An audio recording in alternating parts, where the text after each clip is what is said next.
ജാതകം അവസാന ഭാഗം. രചന ഐൻ. അവതരണം ഷാഹുൽ മലയിൽ. എഡിറ്റിംഗ് ഷെരീജ് പൂനൂർ. നിർമ്മാണം PNR ക്രിയേഷൻസ്. പഴയ ജീവന്റെ ഒരു നിഴൽ പോലുമില്ല. ആകെ മെലിഞ്ഞ് കോലം കെട്ടു. കൺകുഴികളെല്ലാം വല്ലാതെ താഴ്ന്നുപോയി. എപ്പോഴും ആലോചനയാണ്. രാത്രിയിൽ ഉറക്കവുമില്ല. രാത്രിയിൽ മിക്കപ്പോഴും പുറത്തിറങ്ങി വെറുതെ നടക്കുന്ന കാണാം. രാഘവൻ ജീവന്റെ അരികിലേക്ക് ചെന്നു. സ്റ്റേഷനിൽ പോയിട്ട് എന്തായി? താൻ പറഞ്ഞു കേട്ടിട്ട് അനക്കില്ലായിരിക്കുന്ന ജീവനെ കണ്ടപ്പോൾ രാഘവന് ദേഷ്യം തോന്നി.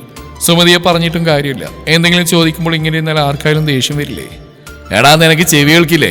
സ്റ്റേഷനിൽ പോയിട്ട് എന്തായെന്ന്? ഇത്തവണ കുറച്ച് ഒച്ചയിൽ കടുപ്പത്തിൽ രാഘവൻ ചോദിച്ചപ്പോൾ ജീവൻ തിരിഞ്ഞു. എന്താവാൻ? ആ തമിഴന്മാർ തന്നെ എന്നെ കൊണ്ടുപോയതെന്ന് നേരത്തെ തന്നെ എല്ലാവർക്കും അറിയാലോ. പിന്നെ വെറുതെ ഒരു ഫോർമാലിറ്റിക്ക് വേണ്ടി വിളിച്ചാ കേസൊക്കെ അതിന്റെ വഴിക്ക് നടന്നോളൂ. മനസ്സിലാത്ത പോലെ ജീവൻ പറഞ്ഞു. ഇനിയിപ്പോ നമ്മളിതിന്റെ പുറകെ നടക്കേണ്ടതുണ്ടോ? ആ ഒരു ഇരിപ്പും പറച്ചിലൊക്കെ കേട്ടപ്പോൾ കുറച്ച് അലിവ് തോന്നി. നമ്മളിനി നടക്കൊന്നും വേണ്ട. എന്നാലും എന്തിനെ വിളിച്ചാൽ പോകേണ്ടി വരും. അത്രയും വലിയ കേസല്ലേ. നീ വല്ലതും കഴിച്ചായിരുന്നോ? എനിക്കൊന്നും വേണ്ട. അച്ഛൻ മുമ്പ് ആ വാതിലടച്ചേക്ക്. അവന് തന്നോട് കൂടുതലൊന്നും പറയാൻ താല്പര്യമില്ലെന്ന് രാഘവന് മനസ്സിലായി. അല്ലെങ്കിൽ എന്തു പറയാനാണ്? അവന്റെ ജീവിതം നശിച്ചു, എല്ലാം നശിച്ചു. ഒക്കെ ഒരു പെണ്ണ് കാരണം. ആദ്യം മേഘയുടെ കണ്ണീര് വീഴ്ത്തി. അത് കഴിഞ്ഞ് താലി കിട്ടിയ പെണ്ണിനെ ചില്ലറയൊന്നും അല്ല ദ്രോഹിച്ച്. എല്ലാറ്റിൻ്റെയും ശാപം എല്ലാവരുടെയും തലക്ക് മുകളിൽ കിടന്ന് ആടുകയാണ്. താനും തന്റെ കുടുംബവും ഇനി ഒരിക്കലും രക്ഷപ്പെടില്ലെന്ന് രാഘവന് തോന്നി. ജീവന്റെ മനസ്സിലും അത് തന്നെയായിരുന്നു ചിന്ത. ഒരു കാലത്തും താൻ രക്ഷപ്പെടാൻ പോകുന്നില്ല. ചെറുപ്പകാലത്ത് കുറെ കഷ്ടപ്പെട്ടിട്ടുണ്ട്. അതിന് ദൈവം ഒരു സൗഭാഗ്യം തന്നു. ഗൾഫിൽ നല്ലൊരു ജോലി. അന്ന് പോവാനും നാട്ടിൽ വെറുതെ നടക്കുമ്പോഴൊക്കെ മേഘ ഒത്തിരി സഹായിച്ചിട്ടുണ്ട്. എന്നിട്ട് കുറച്ച് പണം കണ്ടപ്പോൾ തന്റെ കണ്ണുമഞ്ഞളിച്ചു. അവളെ മറന്നുപോയി. അതും പോരാഞ്ഞ് പണത്തിനോടുള്ള ആർത്തിമൂത്ത് ഒരു പെൺകുട്ടിയെ കല്യാണം കഴിച്ചു. അതിനോട് ചെയ്യാത്ത ദ്രോഹങ്ങളൊന്നുമില്ല. വൈദേഹിയെ മാത്രം കുറ്റപ്പെടുത്താൻ പറ്റില്ല. താനും കൂടെ മുൻകൈയെടുത്താണ് വൈദേഹിയുമായിട്ടുള്ള ബന്ധം മുന്നോട്ട് പോയത്. എന്നിട്ടോ അവളുടെ വാക്കേട്ട് കുറെ കൊള്ളരുതായ്മകൾ ചെയ്തു കൂട്ടി. സ്വന്തം കുഞ്ഞാണ് ആവണിയുടെ വയറ്റിലുള്ള ഓർമ്മ പോലും ഇല്ലാതെ അതിനെയും ചവിട്ടിക്കൊന്നു. വീട് പോയി, സകല സമ്പാദ്യവും പോയി. ഇപ്പോൾ കയ്യിലൊരു രൂപ പോലുമില്ല എടുക്കാൻ. ആദ്യത്തെ അവസ്ഥയേക്കാൾ മോശമായി ഇപ്പോഴത്തെ അവസ്ഥ. പക്ഷെ ഒരു കാലത്തും ഇനി രക്ഷയില്ല. ഒരിക്കൽ കൂടെ ആ പഴയ കാലത്തിലേക്ക് തിരിച്ചു പോകാൻ കഴിഞ്ഞിരുന്നെങ്കിൽ. ജീവൻ നിരാശയോട് ഓർത്തു. കണ്ണുകൾ അലമാരിലിരിക്കുന്ന പാതി ഒഴിഞ്ഞ മദ്യക്കുപ്പിയിലേക്ക് ചെന്നു. ഇനി അതേയുള്ളൂ ആശ്രയം. വെള്ളം പോലും ചേർക്കാതെ അങ്ങനെ തന്നെ വായിലേക്ക് അമിഴ്ത്തി കണ്ണീരോടെ കണ്ണുകൾ അടച്ച് കിടന്നു. കുറച്ചു മാസങ്ങൾ കൂടെ കടന്നുപോയി. വൈദേഹിയും ഭൈരവനും ഇടയ്ക്ക് ജാമ്യാപേക്ഷ സമർപ്പിച്ചെങ്കിലും കോടതി അത് തള്ളിക്കളഞ്ഞു. 4-5 തവണ തള്ളിക്കളഞ്ഞതിന് ശേഷം അത് ശരിയായെങ്കിലും ആരും ജാമ്യത്തിലിറക്കാൻ വരാത്തതിനാൽ അവർ പിന്നെയും ജയിലിൽ കിടക്കേണ്ടി വന്നു. പുറത്തിറങ്ങിയ ആളുകൾ കല്ലെറിഞ്ഞു കൊല്ലുമെന്നുള്ള ഭയമുള്ളതുകൊണ്ട് ഡോക്ടറും സഹായിയും ജാമ്യാപേക്ഷ സമർപ്പിച്ചതുമില്ല. നാടിന് നടക്കിയ കേസായതിനാൽ മാണിങ്കാവ് നരബലി കേസിന്റെ വിചാരണയൊക്കെ വേഗം പൂർത്തിയാക്കി. അവസാനം കോടതി വിധി വന്നു. ഡോക്ടർക്കും സഹായിക്കും കരിമാറിനും വധശിക്ഷയും, ഭൈരവന് ഇരട്ട ജീവപര്യന്തവും, വൈദേഹിക്ക് ജീവപര്യന്തവും. വൈദേഹിയുടെ മാനസിക നിലയിൽ നേരിയ തകരാറുള്ളതിനാലാണ് അവരുടെ ശിക്ഷയ്ക്ക് ഇളവ് കിട്ടിയത്. വിധി വായിക്കുമ്പോഴൊക്കെ വൈദേഹി നിർവികാരയായി നിൽക്കുകയായിരുന്നു. കുറച്ചു നാളായിട്ടുള്ള മാനസിക നില തീരെ ശരിയല്ലായിരുന്നു. 2 ദിവസം കൂടെ കടന്നുപോയപ്പോൾ പത്രങ്ങളിൽ പുതിയൊരു വാർത്ത കൂടെ ഇടം പിടിച്ചു. നരബലി കേസിലെ പ്രധാന പ്രതിയായ ഡോക്ടർ കൃഷ്ണേന്ദ്രൻ ജയിലിലെ ബാത്റൂമിൽ തന്റെ ഉടുമുണ്ടഴിച്ച് ആത്മഹത്യ ചെയ്തുവെന്ന വാർത്തയായിരുന്നു പത്രങ്ങളിൽ നിറഞ്ഞു നിന്നിരുന്നത്. പക്ഷേ അയാളുടെ ദേഹത്ത് നിറയെ ഒടിവും ചതവും ഒക്കെ ഉണ്ടായിരുന്നു. ജയിലിലുള്ളവർ തല്ലിക്കൊന്ന് കെട്ടി തൂക്കിയതാണെന്നും വാർത്ത വന്നെങ്കിലും അയാൾക്ക് വേണ്ടി ആരും സംസാരിക്കാനില്ലാത്തതിനാൽ അതങ്ങനെ തേഞ്ഞുവാഞ്ഞു പോയി. ജയിലിലെ കൗൺസിലിംഗ് വഴി താൻ ചെയ്തെല്ലാം തെറ്റാണെന്ന് വൈദേഹിക്ക് പൂർണ്ണ ബോധ്യം ആളുകൾക്ക് തന്നെ കൈവന്നിരുന്നു. കുറ്റബോധം ഭരിച്ച വൈദേഹി രാത്രികാലങ്ങളിൽ ദുസ്വപ്നങ്ങൾ കണ്ട് ഞെട്ടിയുണരുക പതിവായി. ഭൈരവന്റെ സ്ഥിതി അതിലും കഷ്ടമായിരുന്നു. ജയിലിലായപ്പോൾ ശാരീരികമായും മാനസികമായും തകർന്ന അയാൾ ദിവസം ചെല്ലും തോറും ഓരോ രോഗങ്ങൾക്ക് അടിമപ്പെട്ടു തുടങ്ങി. ഷുഗർ, പ്രഷർ, കൊളസ്ട്രോൾ തുടങ്ങിയ ജീവിതശൈലി രോഗങ്ങളൊക്കെ അയാൾക്ക് ഉയർന്ന നിലയിൽ വരാൻ തുടങ്ങി. ജയിലിലെ ഡോക്ടറുടെ നിർദ്ദേശപ്രകാരം മരുന്നുകൾ ഒരുപാട് കഴിച്ചെങ്കിലും ഒന്നൊരു കുറവുമില്ല. അതിനെ തുടർന്ന് ആദ്യം വൃക്കകൾ തകരാറിലാവുകയും പിന്നീട് ഓരോ അവയവങ്ങളായി പണിമുടക്കുകയും ചെയ്തു. അവസാനം അയാൾ തീരെ കിടപ്പായി. ഒരു ദിവസം രാത്രിയിൽ കൊതുക് അയാളുടെ കാലിൽ കുത്തി. അതിൽ നിന്നൊരു മുറിവുണ്ടായി. ആ മുറിവ് ദിവസം ചെല്ലുന്തോറും വലിയ വ്രണമായി രൂപപ്പെട്ടു തുടങ്ങി. വല്ലാത്ത ദുർഗന്ധം അയാളിൽ നിന്ന് വമിച്ചു തുടങ്ങി. സഹതടവുകാരൊന്നും അയാളോടൊപ്പം ജയിൽ മുറിയിൽ കഴിയാൻ കൂട്ടാക്കാതെയായി. അവസാനം അയാൾ ഒറ്റയ്ക്കൊരു ജയിൽ മുറിയിൽ കിടത്തേണ്ടി വന്നു. മരുന്നുകളൊക്കെ കൃത്യമായി കഴിക്കുന്നുണ്ടെങ്കിലും അയാളുടെ രോഗത്തിന് യാതൊരു സമാധാനവും ഉണ്ടായിരുന്നില്ല. ദിവസം ചെല്ലുന്തോറും കാലിലെ മുറിവ് മാറി കൈകളിലും മറ്റു ശരീരഭാഗങ്ങളിലൊക്കെ മുറിവുകൾ രൂപപ്പെടാൻ തുടങ്ങി. മുറിവുകളൊക്കെ നന്നായി ചൊറിയുമ്പോൾ അയാൾ സൈകെട്ട് ചൊറിയും. നഖം കൊണ്ട് മുറിവ് വീണു. അതോടുകൂടി വ്രണം ഒന്നുകൂടെ വലുതാവും. ദിവസങ്ങൾ കഴിയുന്തോറും അയാളാകെ പഴുത്തൊരു വിധമായി തുടങ്ങി. തൊണ്ടയിലൂടെ വെള്ളം പോലും ഇറങ്ങാൻ പറ്റാത്ത അവസ്ഥ. വെള്ളം ചെല്ലുമ്പോൾ തൊണ്ടയിൽ എന്തോ മുറിവുള്ള പോലെയാണ് തോന്നുന്നത്. ആകെ നീറിപ്പിടയുന്നു. എങ്ങനെയെങ്കിലും മരിച്ചാൽ മതിയെന്ന് തോന്നി തുടങ്ങിയ സമയം. സ്വന്തം ജീവനെടുക്കാൻ വേദനയ്ക്ക് അടിച്ചു പിടിച്ച അയാൾ കുറെ ഗുളികൾ ഒന്നിച്ച് വാരി കഴിച്ചെങ്കിലും അതുകൊണ്ടൊരു ഫലം ഉണ്ടായില്ല.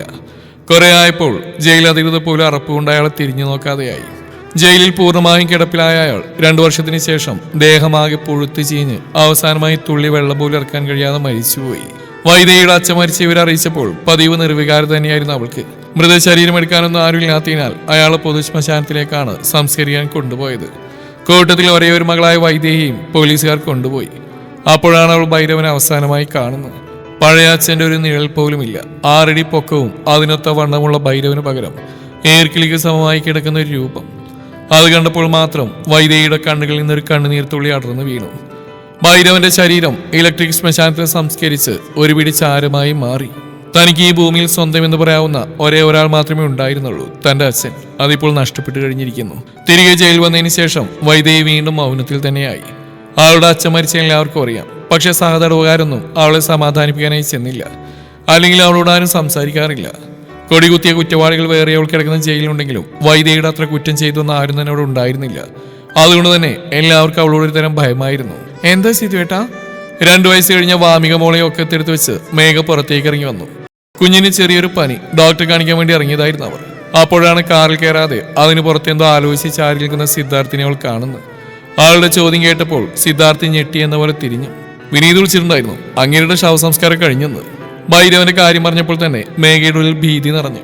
സുഖമില്ലാതെ കിടന്നതും ജയിലിൽ വെച്ച് മരിച്ചുകൊല്ലാൻ വിനീത് തലേന്ന് സിദ്ധാർത്ഥിനോട് പറഞ്ഞിട്ടുണ്ടായിരുന്നു. പക്ഷേ മരിച്ചെന്ന് പറഞ്ഞാലും സംസ്കാരം കഴിഞ്ഞെന്ന് പറഞ്ഞാലൊക്കെ ഭൈരവന്റെ കാര്യം ഓർക്കുമ്പോൾ ഇപ്പോഴും പേടി തന്നെയാണ്. ആളുടെ കണ്ണുകളിലെ ഭയം സിദ്ധാർത്ഥിന് മനസ്സിലായി. അവനവരുടെ കവളുകളിൽ പതിയെ തട്ടി. ഇനി എന്തിനാ പേടിക്കുന്നത്? അതൊക്കെ കഴിഞ്ഞില്ലേ? എന്നാലും അവരുടെയൊക്കെ പേര് കേൾക്കുമ്പോൾ തന്നെ പേടിയൊന്നും സിദ്ധേട്ടാ, കുറെ ആകുമ്പോൾ മാറുമായിരിക്കും. മേഘയുടെ കണ്ണുകൾ അറിയാതെ വൈദേഹിയുടെ വീടിന്റെ നേരെ പോയി. ഇപ്പോൾ തറവാടിന്റെയും വൈദേഹിയുടെയും വീടിന്റെ നടുക്കായി വലിയൊരു കൂറ്റൻ മതിലാണ്. ഒരു പ്രേതഭവനം പോലെ വൈദേഹിയുടെ വീട് നിലനിൽക്കുന്നുണ്ട്. വീടാകെ പൊളിഞ്ഞു തുടങ്ങി. കേസിന്റെ സമയത്ത് തന്നെ നിലവറയും പൂജാമുറിയൊക്കെ പോലീസ് ഇടിച്ചു പൊളിച്ചിരുന്നു. കൂടാതെ നാട്ടുകാരുടെ വക കല്ലുകളും വടിയും വെച്ചുള്ള ഏറ് വേറെ. മതിൽ കെട്ടി ആകെ അടച്ചു കെട്ടിയിരിക്കുകയാണ്. ഇവിടുന്ന് അങ്ങോട്ട് കടക്കാനും പറ്റില്ല, അവിടുന്ന് ഇങ്ങോട്ട് ആർക്കും വരാനും പറ്റില്ല. നീ മോളത്ത എന്നിട്ട് കയറി, ഞാൻ മടിയിൽ വെച്ചുതരാം. മേഘയുടെ തോളിൽ മയങ്ങിക്കിടക്കായിരുന്ന മോളെ സിദ്ധാർത്ഥ് കയ്യിലേക്ക് വാങ്ങി. അവളുടെ പൂ പോലുള്ള കവിളുകളിൽ അവൻ വാത്സല്യത്തോടെ ചുംബിച്ചു. മേഘ കോ ഡ്രൈവർ സീറ്റിലിരുന്നപ്പോൾ അവൻ മെല്ലെ അവിടെ മടിയിലേക്ക് വെച്ചു കൊടുത്തു. അപ്പോഴേയും കുഞ്ഞു ഉറക്കമുണർന്നിരുന്നു. മേഘ, നമുക്ക് വരുന്ന വഴി ആവണിയൊന്ന് കാണണം കേട്ടോ. കാണാൻ സിദ്ധേട്ടാ, ഞാനത് അങ്ങോട്ട് പറയണമെന്ന് വിചാരിച്ചിരിക്കുകയായിരുന്നു. എത്ര നാളെന്ന് വെച്ചിട്ടാ ഇങ്ങനെ നീട്ടിക്കൊണ്ടു പോകുന്നത്? അവർക്ക് വേണ്ട ഒരു ജീവിതം. ഡോക്ടറെ കണ്ട് മരുന്നൊക്കെ വാങ്ങി അവർ നേരെ ആവണിയുടെ വീട്ടിലേക്ക് തിരിച്ചു. ഇപ്പോൾ വസന്തന്റെ വീട്ടിലാണ് ആവണി. വസന്തൻ 1 വർഷം മുമ്പ് ഹൃദയ സംബന്ധമായ അസുഖം കാരണം മരിച്ചുപോയിരുന്നു. വസന്തൻ മരിച്ചപ്പോൾ ആവണിയുടെ അമ്മ അവളെ നിർബന്ധിച്ച് വീട്ടിലേക്ക് കൂട്ടിക്കൊണ്ടുപോയതാണ്. വിനീതും ആവണി അടുപ്പമുണ്ടെങ്കിലും കല്യാണം എന്ന് കേൾക്കുമ്പോൾ അവൾക്കൊരു ഉൾവലിവ്. വിനീതിന്റെ അച്ഛനും ആവണിയുടെ അമ്മയൊക്കെ മുൻകൈ എടുത്ത് ഒരു പെണ്ണുകാണൽ ചടങ്ങും ചെറിയൊരു ഉറപ്പിക്കലും നേരത്തെ കഴിഞ്ഞിരുന്നു. പക്ഷേ കല്യാണത്തിന്റെ ഡേറ്റ് ഒന്നും ഫിക്സ് ചെയ്തില്ല. അത് ആവണിയുടെ തീരുമാനം പോലെ എന്ന് പറഞ്ഞിരിക്കുകയാണ്. പക്ഷെ ആവണിയാണെങ്കിൽ ഒന്നും പറയുന്നില്ല. മേഘയോട് അവളോടും സംസാരിക്കാൻ വേണ്ടി വിനീത് പറഞ്ഞേൽപ്പിച്ചിരുന്നു. അതുകൊണ്ടാണ് രണ്ടാളും കൂടി ഇപ്പോൾ അങ്ങോട്ടേക്ക് പോകുന്നത്. ഗസ്റ്റ് ലെക്ചറായിരുന്ന കോളേജിൽ ഇപ്പോൾ ആവണിയെ സ്ഥിരമായി നിയമിച്ചിട്ടുണ്ട്. ഇന്ന് അവധി ദിവസമാണ്. ആവണി വീട്ടിൽ തന്നെയുണ്ട്. കല്യാണത്തിന്റെ കാര്യം പറഞ്ഞപ്പോൾ ആവണി എതിരഭിപ്രായമൊന്നും പറഞ്ഞില്ല. നേരത്തെ ഒരു വിവാഹം കഴിഞ്ഞ് അതിൽ കുറെ ദുരന്തങ്ങളും നേരിട്ടു. അതൊക്കെ പറഞ്ഞ് വിനീതിനെ അവൾ കുറെ പിന്മാറ്റാൻ ശ്രമിച്ചെങ്കിലും അവൻ പിന്മാറി പോകുന്നുണ്ടായിരുന്നില്ല. നാളുകൾ കഴിഞ്ഞപ്പോൾ അവളുടെ ഉള്ളിലും തനിക്കൊരു കൂട്ടായി വിനീത് എന്ന കുഞ്ഞു മോഹം മുളപൊട്ടി തുടങ്ങിയിട്ടുണ്ടായിരുന്നു. എല്ലാം നിങ്ങളുടെ ഇഷ്ടം പോലെ എന്ന് ആവണി പറഞ്ഞപ്പോൾ സിദ്ധാർത്ഥ ഉടനെ തന്നെ വിനീതിനെ വിളിച്ച് വിവരം പറഞ്ഞു. അധികം നീട്ടിപ്പോണ്ടെന്ന് വെച്ച് നല്ല നേരവും നാളും നോക്കി അടുത്ത ദിവസം തന്നെ അമ്പലത്തിൽ വെച്ച് താലികെട്ടും തീരുമാനിച്ചു. കല്യാണത്തിന് തലേന്ന് വിനീതിന് ആവണിക്ക് ഒരു ഗിഫ്റ്റ് വാങ്ങാൻ ഇറങ്ങിയതായിരുന്നു മേഘയും സിദ്ധാർത്ഥും. ടൗൺ എത്താനായപ്പോൾ ഒരു ഭാഗത്ത് വെച്ച് സിദ്ധാർത്ഥ് വണ്ടി സ്ലോ ചെയ്തപ്പോൾ മേഘ എന്താണെന്ന് അവനോട് ചോദിച്ചു. അപ്പോൾ സിദ്ധാർത്ഥ് പുറത്തേക്ക് കൈ ചൂണ്ടിക്കാണിക്കുകയാണ് ചെയ്ത്. അവൻ കൈ ചൂണ്ടിയ ഭാഗത്തേക്ക് നോക്കിയപ്പോൾ മേഘ കണ്ട കാഴ്ച വല്ലാത്തതായിരുന്നു. അഴിഞ്ഞു പോകുന്ന ഉടുമുണ്ടെങ്ങനെയൊക്കെയോ വാരിച്ചുറ്റി പ്രാഞ്ചി റോഡിലൂടെ നടക്കുകയാണ് ജീവൻ. ഒരു കാലിൽ ചെരുപ്പുണ്ട്, മറുകാലിൽ ചെരുപ്പില്ല. താടി മുടിയൊക്കെ നീണ്ട് മുഷിഞ്ഞ വസ്ത്രങ്ങളും ധരിച്ചൊരു കോലം. മേഘക്ക് കണ്ടപ്പോൾ സഹതാപവും സങ്കടവും തോന്നി. പോവാൻ സീറ്റുവേട്ടാ, മേഘ പറഞ്ഞപ്പോൾ സിദ്ധാർത്ഥ് വണ്ടിയെടുത്തു. രാഘവ് മരിച്ചിട്ട് ഇപ്പോൾ 1 കൊല്ലത്തോളമായി. ശ്വാസമുട്ടലും വാദമൊക്കെയായി സുമതി അപ്പിച്ച് വയ്യാ തീരെ കിടപ്പിലായി. ഇടയ്ക്ക് 2 തവണ മേഘ പോയി അവരെ കണ്ടിരുന്നു. ജീവനാണെങ്കിൽ എപ്പോഴും ഈ നടപ്പ് തന്നെയാണ്. കള്ളുടിക്കാനായി മാത്രം എന്തെങ്കിലും പണിക്ക് പോകും. കിട്ടുന്ന കാശിലൊരു ചില്ലിക്കാശ് പോലും വേറൊന്നിനും ചെലവാക്കാതെ എല്ലാം കള്ളു വാങ്ങി കുടിക്കും.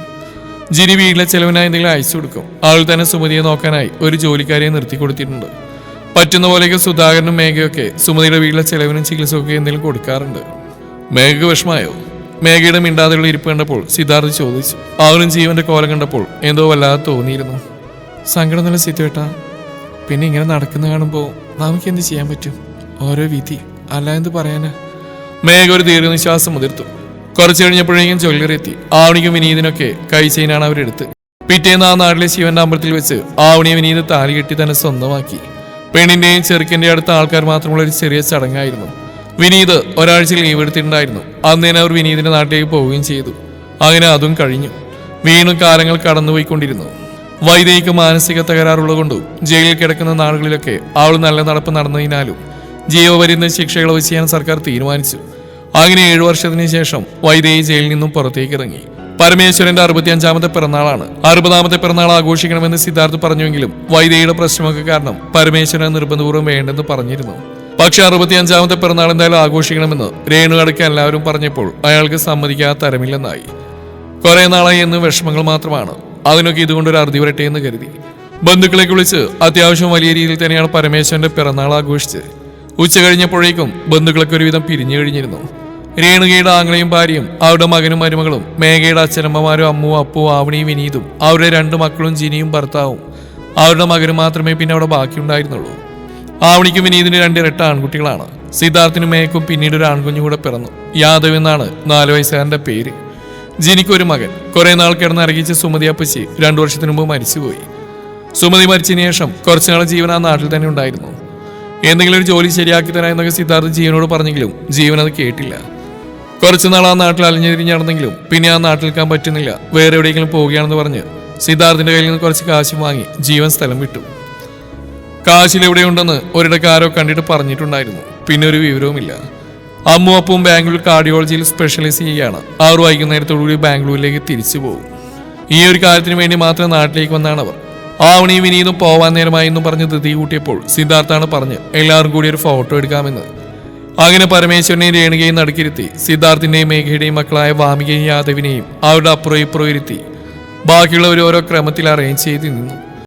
അങ്ങനെ എല്ലാവരും കൂടി ഒരു ഫോട്ടോയൊക്കെ എടുത്ത് ഓരോരുത്തരായി ഇറങ്ങാൻ നിൽക്കുന്ന നേരത്താണ് തറവാടിന്റെ ഫ്രണ്ടിലായി ഒരു ഓട്ടോറിക്ഷ വന്ന് നിൽക്കുന്നുണ്ട്.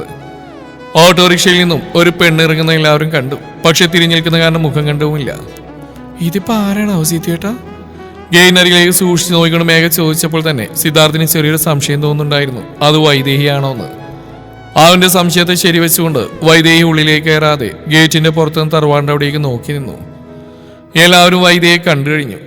വൈദേഹിക്ക് ശിക്ഷ ഇളവ് കിട്ടിയതും ഇറങ്ങാനായതുമെല്ലാം എല്ലാവരും നേരത്തെ അറിഞ്ഞിരുന്ന കാരണം ആർക്കും പ്രത്യേകിച്ച് ഞെട്ടലൊന്നും ഉണ്ടായില്ല. സിദ്ധു, ആ സെക്യൂരിറ്റിയോട് പറയൂ ഗേറ്റ് വലിച്ചടച്ചിടാൻ. വൈദേഹിയെ മനസ്സിലായ ഉടനെ തന്നെ പരമേശ്വരൻ ഉറക്കെ പറഞ്ഞു. പുറത്തുനിന്ന് വൈദേഹി വ്യക്തമായത് കേൾക്കുകയും ചെയ്തു. ആൾ വേഗം തിരിഞ്ഞ് അവളുടെ വീടിന് നേരെ നടന്നു. കുട്ടികളൊക്കെ ആരും മനസ്സിലാകാതെ അങ്ങോട്ടും ഇങ്ങോട്ടും നോക്കി നിൽക്കുകയാണ്. ആളെ പറ്റിയൊരു ചർച്ച വേണ്ടെന്ന് പറഞ്ഞ കാരണം ആരും പിന്നെ അതിനെപ്പറ്റി സംസാരിച്ചതുമില്ല. വൈകുന്നേരത്തോടെ എല്ലാവരും പിരിയുകയും ചെയ്തു. മേഘടക്കം എല്ലാവരും വൈദേഹി പിന്നെ ഓർക്കുക പോലും ചെയ്തില്ല. ഇതൊക്കെ നേരത്തെ തന്നെ പ്രതീക്ഷിച്ചിരുന്നുകൊണ്ട് വൈദേഹിക്ക് പ്രത്യേകിച്ച് സങ്കടവും തോന്നിയില്ല. ആൾ തന്റെ വീടും പറമ്പും ആകെ നോക്കിന്ന് പോയി. ആകെ കാട് പിടിച്ച് കിടക്കുകയാണ്. ജനലുകളൊക്കെ ഏതാണ്ട് പൊളിഞ്ഞു വീണ് കഴിഞ്ഞിരിക്കുന്നു. ഇതല്ലാതെ വേറൊരു ഇടമില്ല തനിക്ക് പോവാൻ. ആ ഓർമ്മയിൽ വൈദേഹി തന്റെ പൊളിഞ്ഞ വീട്ടിലേക്ക് കയറി. വാതിൽ വെറുതെ ഒന്ന് തൊട്ടതേയുള്ളൂ, അപ്പോഴേക്ക് തുറന്നുപോയി. യാത്രാക്ഷീണം നന്നായിട്ടുണ്ട്. ഒരു ചൂല എവിടുന്നോ തപ്പിയെടുത്ത് വന്ന് വൈദേഹി റൂമിൽ കിടക്കാൻ പാകത്തിന് പൊടി തട്ടിയിട്ടു. മുറി എന്നൊന്നും പറയാൻ പറ്റില്ല, ആകെ പൊടി പിടിച്ച് കിടക്കുകയാണ്. ചുമരുകളൊക്കെ പൊളിഞ്ഞു തുടങ്ങി. എന്നാലും കുഴപ്പമില്ല, എവിടെയെങ്കിലും ഒന്ന് കിടന്നാൽ മതി എന്നായിരുന്നു അവൾക്ക്. പുറത്തേക്ക് കെട്ടിൽ അല്പം വെള്ളം കോരി കുടിച്ച് അവൾ കിടന്ന് ഉറക്കമായി. പക്ഷെ അർദ്ധരാത്രിയായപ്പോൾ ഇപ്പോൾ കുറെ നാളായി സംഭവിച്ചുകൊണ്ടിരിക്കുന്നതിന് അവൾക്ക് സംഭവിച്ചു. ദുസ്വപ്നം കണ്ട് ഞെട്ടി ഉണർന്നു. ഇതുവരെയും താനും അച്ഛനും കൊന്നുകൂട്ടിയ സ്ത്രീകളൊക്കെ അർദ്ധരാത്രിയാകുമ്പോൾ അവളുടെ അടുത്തേക്ക് വരും. എല്ലാവരും കൂടെ നൃത്തം ചെയ്യും. പേടിച്ച് കണ്ണുകളടച്ചിരിക്കും. ഇടയ്ക്ക് കണ്ണു തുറന്നു നോക്കുമ്പോൾ നാക്ക് നീട്ടി പല്ലുകൾ കൊണ്ട് തന്നെ കടിക്കാൻ വരുന്ന പോലെയൊക്കെ തോന്നും. അലറി വിളിച്ച് കരഞ്ഞ് പിന്നെ ഉറങ്ങാൻ സാധിക്കാറില്ല. ജയിലിൽ വെച്ച് ഇത് തന്നെയായിരുന്നു സ്ഥിതി. പക്ഷെ അവിടെയൊക്കെ ചുറ്റിനും ആൾക്കാരുണ്ടായിരുന്നു. ഇവിടെയാണെങ്കിൽ ഒറ്റയ്ക്ക്. വൈദേഹിക്ക് വല്ലാത്തൊരു ഭയം തോന്നി. അവൾ ഇരുട്ടിലേക്ക് കണ്ണു നട്ടിരുന്നു. എങ്ങനെയോ നേരം വെളുപ്പിച്ചെടുത്തു. തറവാട്ടിലേക്ക് പോകാനായി 1-2 വട്ടം ഒരുങ്ങിയെങ്കിലും അവിടുന്ന് കിട്ടുന്ന തല്ലും ചീത്തയോർത്ത് ആളത് വേണ്ടെന്ന് വെച്ചു. വിശക്കുന്നുണ്ട്, എന്തെങ്കിലും ഭക്ഷണം കഴിക്കണം, കയ്യിൽ കുറച്ച് പൈസയുണ്ട്. ജയിലിൽ ഇത്രയും നാളും ജോലി ചെയ്ത് കിട്ടിയ ശമ്പളം. അക്കൗണ്ടിലൊക്കെ ഇഷ്ടംപോലെ പണം ഉണ്ടായിരുന്നു. പക്ഷെ കേസൊക്കെ ആയ സമയത്ത് അക്കൗണ്ടൊക്കെ എന്നോ ഫ്രീസ് ചെയ്ത് കഴിഞ്ഞു. നേരം വെളുത്തതേയുള്ളൂ. ഇപ്പോൾ കടയിലേക്ക് ചെന്നാൽ ആരും ഉണ്ടാവില്ല എന്ന് കരുതി വേഗം പുറത്തേക്ക് ഇറങ്ങി അടുത്തുള്ള കടയിലേക്ക് നടന്നു. പക്ഷെ അവളെ കണ്ടപ്പോഴേ കടക്കാരൻ കടയടച്ചു. വൈദേഹി നാട്ടിലെത്തിയെന്ന് തലേന്നതിന് ആ നാട്ടിലൊരുവിധം പാട്ടായി കഴിഞ്ഞിട്ടുണ്ടായിരുന്നു. എല്ലാവർക്കും ആ പേര് കേൾക്കുമ്പോൾ തന്നെ ഒരു ഭയമാണ്. ഇങ്ങനെ പോയാൽ താൻ പട്ടിണി കിടന്ന് ചത്തുപോയേക്കുമെന്ന് വൈദേഹിക്ക് തോന്നി. 2-3 ദിവസം ഭക്ഷണമൊന്നും കഴിക്കാതെ പച്ചവെള്ളം മാത്രം കുടിച്ച് അങ്ങനെ കടന്നുപോയെങ്കിലും ഒരു ദിവസം അവൾക്ക് അവളുടെ വീടിന്റെ ഗേറ്റ് മുമ്പിൽ നിന്നും ഒരു വലിയ സഞ്ചി നിറയെ സാധനങ്ങൾ കിട്ടി. നാട്ടിലെ കാര്യങ്ങളൊക്കെ അറിഞ്ഞ് മേഘ സിദ്ധാർത്ഥിനെ നിർബന്ധിച്ച് വാങ്ങിക്കൊടുത്താണ് ആ സാധനങ്ങൾ. ആർത്തിയോടെ ദിവസങ്ങൾക്ക് ശേഷം വൈദേഹി വിറകടുപ്പിൽ വെച്ച് വിറകൂട്ടി ഭക്ഷണം ഉണ്ടായി കഴിച്ചു. കുറച്ച് ദിവസങ്ങൾ കൂടെ ദുസ്വപ്നങ്ങൾ കണ്ടും പേടിച്ചും കരഞ്ഞു അങ്ങനെ കടന്നുപോയി. ഇടയ്ക്കവളും അതിന്റെ മുകളിലൂടെ ഉയർന്നു നിൽക്കുന്ന തറവാട്ട് വീട്ടിലേക്ക് നോക്കും. പണ്ടൊക്കെ എപ്പോഴും ഓടിച്ചെന്നിരുന്ന ഇടമാണ്. ഇപ്പോൾ അങ്ങോട്ടേക്ക് കടക്കാൻ തന്നെ പറ്റില്ല. എല്ലാം താൻ തന്നെ വരുത്തി വെച്ചതാണ്. ചെയ്ത തെറ്റുകൾ ഓർത്ത് കരയാനല്ലാതെ വേറൊന്നിനും വൈദേഹിക്ക് അപ്പോൾ സാധിക്കുമായിരുന്നില്ല. അങ്ങനെ ഇരിക്കുമ്പോഴാണ് ഒരു ദിവസം വൈദേഹി തന്റെ ദേഹത്ത് പ്രത്യക്ഷപ്പെട്ട വലിയൊരു ചുവന്ന പൊട്ട് ശ്രദ്ധിക്കുന്നത്. ദിവസം കഴിയും തോറും ദേഹത്തും മറ്റു പല ഭാഗത്തും അങ്ങനെ ചുവന്ന പൊട്ടുകൾ വന്നു തുടങ്ങി. വല്ലാത്ത ചൊറിച്ചിലും ചൊറിഞ്ഞ് നഖം കൊണ്ട് മേലാകെ നീറ്റലും മുറിയുമായി. ഡോക്ടറെ കാണിക്കാന്ന് വെച്ചാൽ മതിലിന് പുറത്തേക്ക് ഇറങ്ങാൻ പറ്റില്ല. ആൾക്കാർ കണ്ടാൽ കല്ലെടുത്തെറിയും. അല്ലാതെ തന്നെ ചില രാത്രികളിൽ മരത്തിൽ നിന്നൊക്കെ എന്തോ വന്ന് വീഴുന്ന ശബ്ദം കേൾക്കാം. ചൊറിച്ചിൽ കൂടി കൂടി തലക്കുള്ളിലൊക്കെ എന്തോ പെരുപ്പ് പോലെ തോന്നി തുടങ്ങി. ഒരു ദിവസം നിൽക്കക്കളില്ലാതായപ്പോൾ വൈദേഹി പുറത്തേക്ക് ഇറങ്ങി. സാരി കൊണ്ട് ദേഹമൊക്കെ മറച്ചു പിടിച്ചിരിക്കുകയാണ്. കൈകളിലും കാലുകളിലും കഴുത്തിലുമൊക്കെ മുറിവുകളുണ്ട്. പോരാത്തിന് എല്ലായിടത്തും ഒരുതരം നീരും നീല കളറും. ഓട്ടോകൾക്ക് കൈ കാണിച്ചെങ്കിലും ആരും നിർത്തിയില്ല. അവളെ കണ്ടുടനെ ഡ്രൈവർ ആ ജീവനം കൊണ്ട് ഓടുകയായിരുന്നു. 2 കിലോമീറ്റർ നടന്ന ഒരു ക്ലിനിക് ഉണ്ടെന്നറിയാം. പതുക്കെ അങ്ങോട്ടേക്ക് നടന്നു. ക്ലിനിക്കിന് അവിടെ എത്താനായപ്പോഴേക്കും അവൾ അകലിൽ നിന്ന് കണ്ട സെക്യൂരിറ്റി വന്ന് ഗേറ്റ് അടച്ചിട്ട് അയാൾ ഉള്ളിലേക്ക് കയറിപ്പോയി. മതിൽക്കെട്ടിനുള്ളിൽ നിന്ന് ആരൊക്കെയോ നോക്കുന്നുണ്ട്. തനിക്ക് അങ്ങോട്ടേക്ക് കയറി ചെല്ലാൻ കഴിയില്ലെന്ന് വൈദേഹിക്ക് മനസ്സിലായി. ഇനി അവിടെ ചെന്നാൽ ഇത് തന്നെയായിരിക്കും ഗതി. ദേഹം ചൊറിഞ്ഞുകൊണ്ട് തന്നെ അവൾ വീട്ടിലേക്ക് നടന്നു. വരുന്ന വഴിക്കൊക്കെ കണ്ട ആളുകൾ അവളെ കണ്ടപാടെ ചീത്തയും വിളിച്ച് ഓടിമാറിപ്പോയി. ആളൊന്നും ശ്രദ്ധിക്കാതെ തലയിലൂടെ സാരി തലപ്പെട്ട് നടക്കുകയായിരുന്നു. ആകെ മടുത്തു തുടങ്ങിയിരുന്നു. എന്തിനാണ് ഇങ്ങനെ ഒരു ജീവിതം? അച്ഛൻ ഭാഗ്യവാനാ, മരിച്ചെങ്കിലും രക്ഷപ്പെട്ടല്ലോ. അന്ന് പകൽ വൈദ്യുതി ഒന്നും കഴിച്ചില്ല. ഒന്നും ചെയ്യാൻ തന്നെ കഴിയുന്നില്ല. കൈകൾ രണ്ടും ശരീരത്തിലാണ്. തലക്കുള്ളിലൊക്കെ ആരോ സൂചി കൊണ്ട് കുത്തുന്ന പോലെ, തൊലിയൊക്കെ പാമ്പിന്റെ പടം പൊഴിയുന്ന പോലെ അടർന്നു തുടങ്ങിയിരിക്കുന്നു. ഇനി ഇതുകൊണ്ട് നടക്കാൻ വയ്യ. എങ്ങനെയൊക്കെ ജീവിക്കാൻ മോഹിച്ച താനാണ്. ആ ആഗ്രഹങ്ങൾ തന്നെ വലിയൊരു കുഴിയിൽ കൊണ്ട് എത്തിച്ചിരിക്കുന്നു. ഇപ്പോൾ ആരുമില്ല, ഒന്നുമില്ല.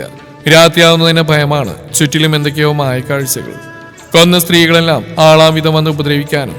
ഇനി വയ്യ, ഒന്നിനും വയ്യ. നേരം സന്ധ്യ കഴിഞ്ഞപ്പോൾ വൈദേഹി തന്നെ മുറിയിലേക്ക് നടന്നു. അലമാരയിലെ കണ്ണാടിയൊക്കെ പൊട്ടിക്കിടക്കുന്നുണ്ട്. വാതിലില്ലാത്ത അലമാരകൾ തുറന്നു. പഴയ കുറച്ച് സാരികൾ അതിൽ ഇരിപ്പുണ്ട്. അതിൽ നിന്ന് അവൾ എന്തോന്ന് തിരയാൻ തുടങ്ങി. അവസാനം അത് കണ്ണിൽപ്പെട്ടു. കറുപ്പും ചുവപ്പും നിറത്തിലുള്ള ബലി നടത്തുമ്പോൾ ഉപയോഗിക്കുന്ന അതേ സാരി. അത് വലിച്ചെടുത്ത് അവൾ നേരത്തെ കിടന്ന മുറിയിലേക്ക് കടന്നു. മരിക്കാൻ പണ്ടേ ഭയമാണ്. പക്ഷേ ഇപ്പോൾ അത് മാത്രമേ തന്റെ മുന്നിലുള്ളൂ. ചൊറിച്ചിൽ കൊണ്ട് വൈദേഹി തന്റെ മുടിയൊക്കെ പിടിച്ചു വലിച്ചു പറിച്ചെടുത്തു. പിന്നെ അവളൊന്ന് ഉറക്കെ അലറിക്കരഞ്ഞു. ബലിരൂപിയെയും ഭൈരവനെയൊക്കെ ഉറക്കെ ചീത്ത വിളിച്ചു. പിന്നെ ഒരു ആവേശത്തിൽ പ്രവർത്തിക്കാത്ത സീലിംഗ് ഫാനിന്റെ മേലേക്ക് സാരിയിൽ കുരുക്കുണ്ടാക്കി എറിഞ്ഞു. അതിന്റെ അറ്റത്ത് കിടന്ന് അവസാന പിടസിൽ പിടയുമ്പോഴും അവളുടെ കണ്ണിൽ നിൽക്കാതെ കണ്ണീരൊഴുകുന്നുണ്ടായിരുന്നു.